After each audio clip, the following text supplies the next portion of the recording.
नमस्कार। 2027 के चुनाव की तैयारियां बहुत तेजी से चल रही हैं और इस बीच उत्तराखंड कांग्रेस कमेटी की कार्यकारिणी जो अनंत सालों से जो इंतज़ार में थी, अब वो आखिरकार घोषित हो चुकी है।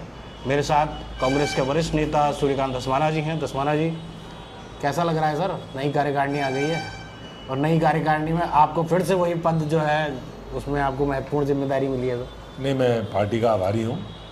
पार्टी ने 2011 में मुझे सबसे पहले मौका दिया था, उपाध्यक्ष बनाया था यशपाल आर्य जी के साथ, और उसके बाद किशोर उपाध्याय जी के साथ, उसके बाद आदरणीय प्रीतम सिंह जी के साथ, उसके बाद पिछले बार जब गणेश गोदयाल जी थे अध्यक्ष उनके साथ, फिर करण महाराज जी के साथ और फिर गणेश गोदयाल जी के साथ मुझे उपाध्यक्ष के पद पर काम करने का अवसर पार्टी ने दिया है। पार्टी के आदेशों का पालन हमेशा हम लोग अक्षरश करते हैं। पार्टी के निर्देश, आदेश, पार्टी का संगठन, पार्टी की जो जिम्मेदारी हमको जब भी कोई दी गई तो हमने कोशिश करी कि पूरी निष्ठा से उसका निर्वहन करें। फिर मुझे मौका मिला है, साथ में पार्टी का जो मैनिफेस्टो कमेटी है उसमें मुझे मेंबर बनाया है। तो पार्टी ने जो आदेश दिया है उसका पालन किया जाएगा। बहुत बेहतरीन कमेटी पार्टी ने दी है।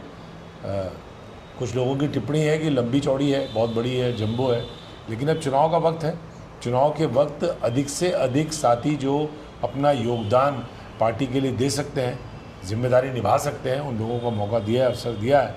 और मैं समझता हूं कि आने वाले दिनों में आप देखेंगे कि राज्य की सभी 70 विधानसभाओं में, सभी 13 जनपदों में, 27 संगठनात्मक जनपदों में, हर ब्लॉक में आपको पार्टी की प्रदेश कार्यकारिणी का कोई ना कोई पदाधिकारी आपको मिलेगा जो वहाँ पर पार्टी के लिए काम करेगा। पार्टी के सत्ता में आने के लिए जो मेहनत करनी है वो करेगा। सर, आपने 2011 से बोला, 16 आ गए सर, आपका प्रमोशन ही नहीं हो रहा है। नहीं, मेरा आप प्रमोशन, हमेशा ही उसी पद पे ही हैं, तो फिर क्या खुशी क्या गम? देखिए, पार्टी के लीडरशिप तय करती है कि हमारी भूमिका क्या होगी। अब अध्यक्ष के बाद तो उपाध्यक्ष का ही पद होता है। तो उपाध्यक्ष मैं 2011 से हूँ। काम तो सारे महामंत्री करता है सर।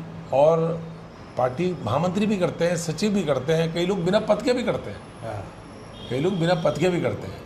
लेकिन पार्टी का एक सिस्टम है, उस सिस्टम में कार्यकारिणी की अपनी एक भूमिका है। तो उसमें जो पद दिया जाता है, ये ज़रूर है कि जिसको जो पद दिया जाए उस पद की गरिमा के अनुरूप वो काम करे। पद की गरिमा बहुत होती है। अब कई लोग पद की गरिमा समझते हैं, कई लोग नहीं समझते हैं। ये हमारा सौभाग्य है कि कांग्रेस जैसी ऐतिहासिक पार्टी, जिसका राष्ट्रीय आंदोलन में, देश की आज़ादी के आंदोलन में, देश की आज़ादी के बाद देश के नवनिर्माण में इतना लंबा इतिहास, पूरे देश के अंदर सबसे पुरानी पॉलिटिकल पार्टी है।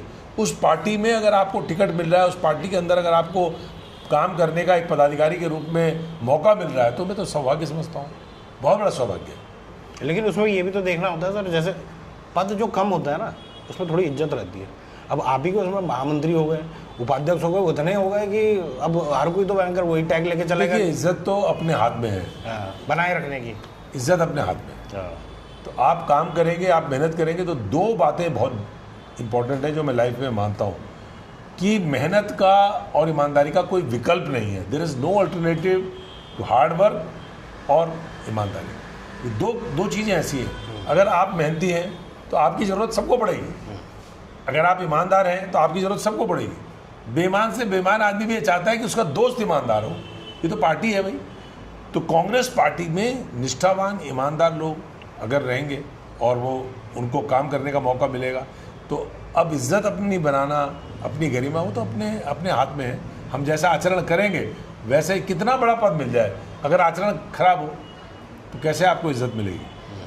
तो आपके आचरण से अगर आप पे कोई पद नहीं भी है और आप निष्ठावान हैं, ईमानदार हैं, तो आपको इज्जत मिलेगी। लेकिन इससे फ़र्क नहीं पड़ता। सर, मैंने तो इससे पहले की कार्यकारिणियाँ भी देखी हैं भाई। पद तो कितने भी बढ़ गए हों, लेकिन गिने चुने चेहरे जो काम करने वाले हैं वो यहाँ दिखते हैं।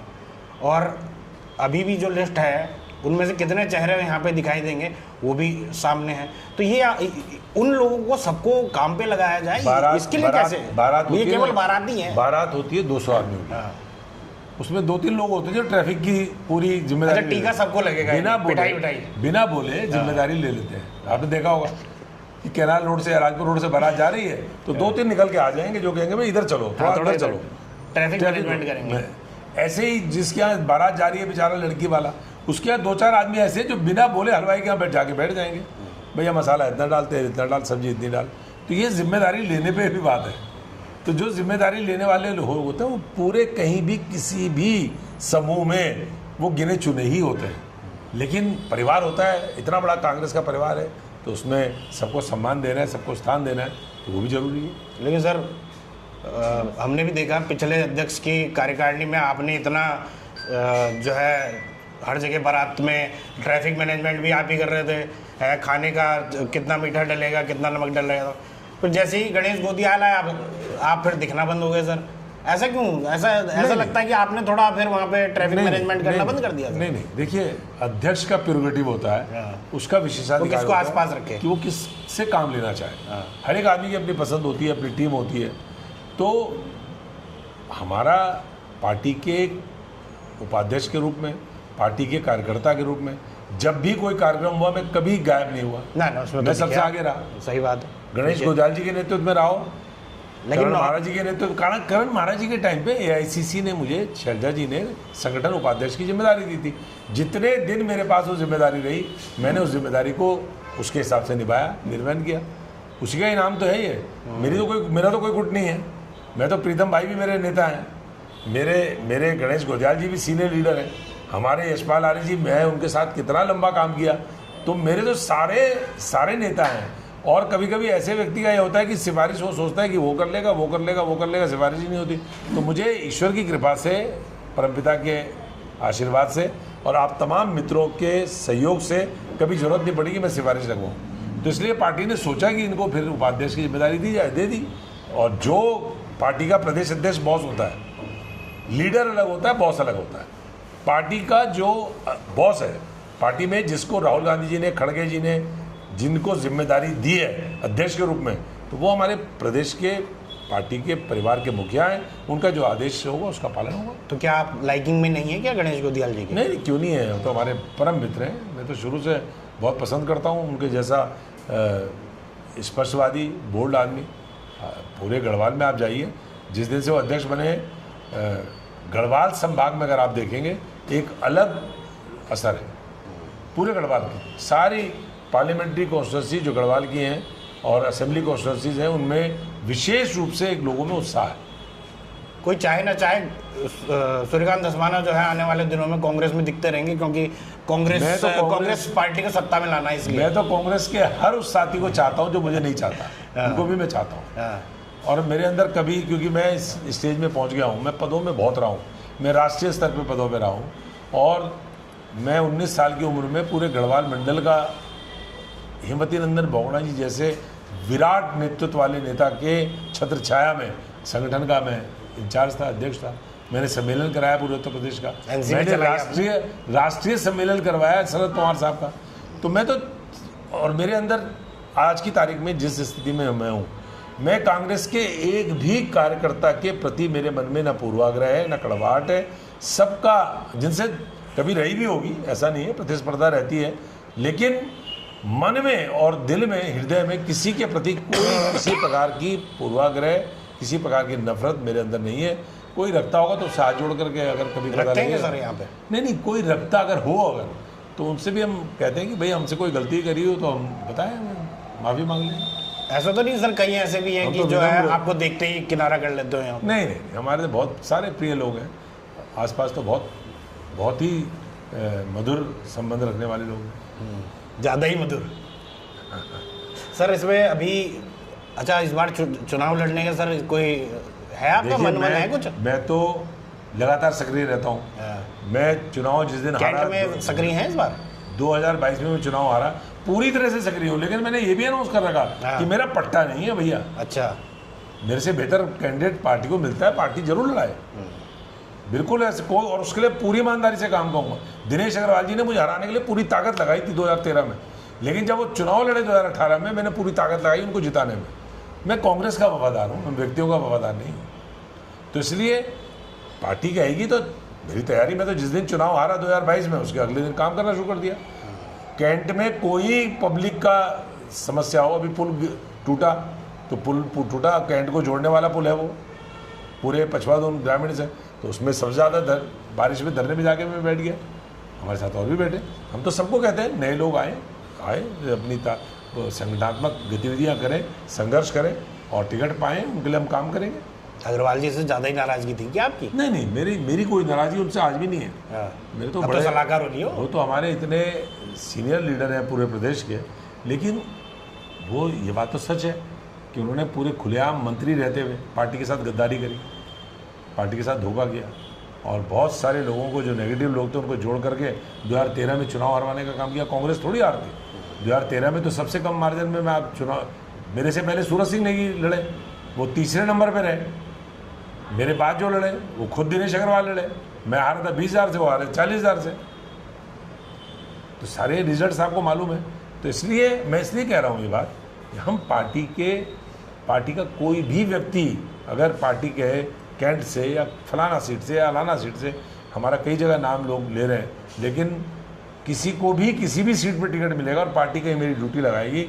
सबसे पहले कैंट में मेरी जिम्मेदारी इसलिए कि मैं 22 में 17 में चुनाव लड़ा हूँ। सर ये भी साधु टाइप के हो गया सर आप, बिल्कुल ही जो कर लिया बस हो गया टाइप। नहीं, मेरा तो हमेशा ये रहा। अच्छा, मैं कभी पार्टी के अंदर टिकट के मामले में, और मैं आपको ऐसे उदाहरण बता सकता हूँ कि बहुत कमज़ोर प्रत्याशी हमारी रहा, लेकिन तब भी मैंने उसको वोट दिया। हमने कभी दाएं बाएं वोट नहीं दिया। पार्टी में, जिस पार्टी में आप हो, जिसके नाम से हमारी खबर छप रही है, जिसके नाम से हम आपके टीवी में आ रहे हैं, आपके चैनल में आ रहे हैं, उस पार्टी के साथ ही हम धोखा करते हैं, तो हम कहाँ के ईमानदार हुए? तो इसलिए संत महात्मा होने की वो नहीं है। लेकिन मेरी राजनीति हमेशा से सीधी और सपाट रही है, उसमें मुझे नुकसान भी हुआ है, लेकिन नुकसान फ़ायदा तो ईश्वर के हाथ में। हानि लाभ जीवन मरण यश अपयश विधि हार हमारे हाथ में तो है नहीं, ईश्वर के हाथ में है। तो जो विषय मेरे हाथ में नहीं है, अगर मेरे ही हाथ में होता तो मैं जीतना है, तब तो इतनी बार लड़ा हूँ। हाँ, ये भी बात है, मेरे हाथ में नहीं है। तो क्यों हो रहा हो सर ऐसा? देखिए, क्या नाराज़गी है लोगों की आपसे? मेरे से कोई नाराज़गी नहीं, इतना प्रेम है। मैंने आपको बताया, तो नाराज़गी होती तो दिनेश अग्रवाल 40 से आ रहे, मैं 20 से ही क्यों हारता? वो तो मंत्री रहे, 3 बार MLA रहे, बहुत सारे लोगों ने चुनाव लड़े, उनके सबके आप देख लें मतों के अंतर। मैं इसलिए कह रहा हूँ ये, और मैं किसी से कंपटीशन नहीं कर रहा हूँ, लेकिन जिस दिन भाग्य में होगा तो कैसे कैसे ऐसे हो गए और ऐसे ऐसे कैसे हो गए।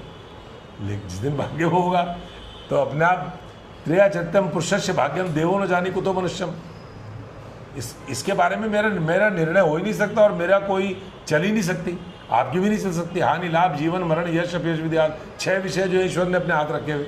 तो मुझे कब जीतना है, कब हारना है, कब मुझे फ़ायदा होना है, कब नुकसान होना है, कब मैं पैदा हुआ और कब मैं मरूंगा, ये सब ईश्वर का हाथ। तो ये जो 6 विषय हैं, इन पे ज़्यादा सोचना नहीं चाहिए।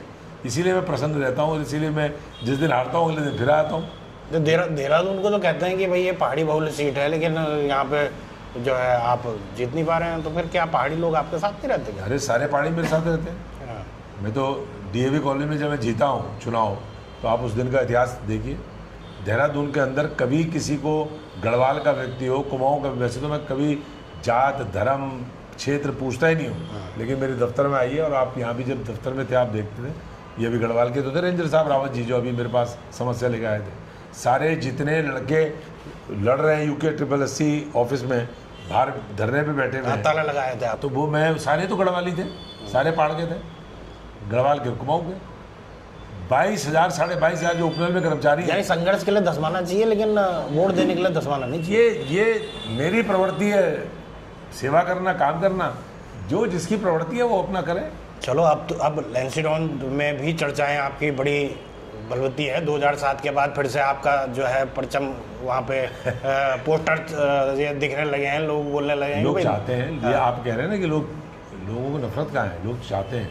मैंने तो किसी को कहा नहीं, मैंने आज तक ये भी नहीं कहा मैं कैंट से लड़ूंगा, मैंने आज तक ये भी नहीं कहा मैं धर्मपुर से लड़ूंगा, मैंने आज तक ये भी नहीं कहा मैं डोईवाला से लड़ूंगा, रायपुर से लड़ूंगा। कल हरक सिंह जी का मुझे फ़ोन आया था कि भाई लोग आ रखे रायपुर से बोल रहे हैं कि वहाँ दसवाना जी को ले आओ। मैं बहुत छोटा वर्कर हूँ, लेकिन मैं मेहनती वर्कर हूँ, मैं ईमानदार वर्कर हूँ, ये मुझे अपने ऊपर गर्व है। तो जब मैं वर्करी करता हूँ, जब मैं रायपुर का आदमी आता है बीमार मेरे पास, मैं उससे पूछता नहीं कि भाई तू कैंट का है या रायपुर का है। यहाँ तो नेता मंत्री थे और बाउंड्री बांध कर रखते थे कि मेरी बाउंड्री से बाहर का आदमी आएगा तो उसका इलाज के लिए भी सिफारिश नहीं करूँगा, थाने में भी सिफारिश नहीं करूँगा, तहसील में भी सिफारिश नहीं करूँगा, DM को भी सिफारिश नहीं करूँगा। मैंने कभी जीवन में जात नहीं पूछी, धर्म नहीं पूछा, भाषा नहीं पूछी, क्षेत्र नहीं पूछा, कॉन्स्टिट्यूंसी नहीं पूछी। जो मेरे पास आया रही मैंने वे नर मर चुके जे कहूँ मांगन जाई, उनसे पहले वे मुए जिन मुख निकसत नाई। वो जो मेरे दरवाजे में आके खड़ा है मदद के लिए, तो बेचारा पहले ही दीनहीन है। लेकिन अगर मैं उनकी मदद कर सकता हूँ, उनके लिए फ़ोन कर सकता हूँ, उनके लिए किसी को कह सकता हूँ और मैं ना करूँ, मेरे से ज़्यादा तो निकृष्ट आदमी कोई होगा नहीं। तो इसलिए मैं उस पर भी अमल करता हूँ। तो ये थे धस्माना जी। कार्यकारिणी तो घोषित हो गई और धस्माना जी भी जो हैं खुशी खुश नज़र आ रहे हैं और आने वाले दिनों में चर्चाएं हैं कि लैंसिडॉन की तरफ भी प्रस्थान करने की कोशिश कर सकते हैं। लेकिन अब जैसा खुद ही कह रहे हैं, सब कुछ पार्टी आला कमान के हाथ में है। कौन क्या टिकट देता है, कौन किसको क्या पद देता है, ये सब पार्टी आला कमान के हाथों में है। तो चलिए मिलते हैं अगले किसी वीडियो में, तब तक के लिए नमस्कार। धन्यवाद।